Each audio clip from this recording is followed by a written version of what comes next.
ces bains mystérieux qui, inspirés par les lithographies, vont effectivement en 34-35, à peu près dans l'année qui a suivi les 10 lithographies, apparaître sous la forme de 7 peintures.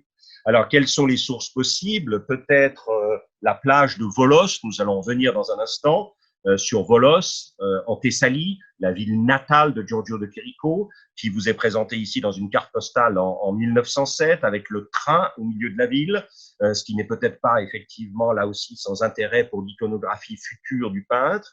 Et puis en 1974, vous avez ces cabines de bain qui réapparaissent, donc environ 40 ans après la première manifestation des bains mystérieux, avec effectivement le ballon coloré et toujours cette géométrie stylisée qui signale le mouvement des vagues. Peut-être faut-il ici se rappeler qu'en 1928, il y a cette série de cabines de bain à Dinard de Picasso qui sont peintes au moment où Picasso est en train d'essayer de mener conjointement une relation à Olga Koklova et à Marie-Thérèse Walter, ce qui n'est pas effectivement très facile pour lui.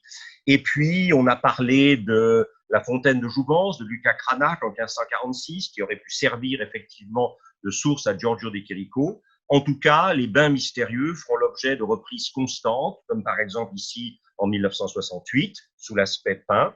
Et alors, il y a un élément qui est quand même assez étonnant. Vous avez ici, en 1934, probablement un signe gonflable et des ballons gonflables, outils traditionnels des piscines et des bords de mer, hein, attribut traditionnel des piscines et des bords de mer. Ce grand signe gonflable en plastique, il apparaît après la lithographie dans une peinture de 1934-1935 qui est à la Fondation Barnes dont j'ai parlé tout à l'heure.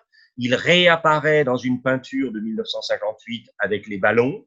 Et alors, regardez, c'est assez étonnant, puisqu'en 1973, à Milan, Giorgio de Chirico est à ce moment-là effectivement très âgé, il a pratiquement 85 ans, et vous avez à l'arrière la création d'une sorte de sculpture en plein air qui reprend l'iconographie et les thématiques des bains mystérieux. Il s'agit, dit-on, d'introduire ou de réintroduire l'art dans la ville comme à la Renaissance. Et vous avez au milieu de cela, effectivement, ce qui rappelle ce signe gonflable dont nous avons parlé tout à l'heure.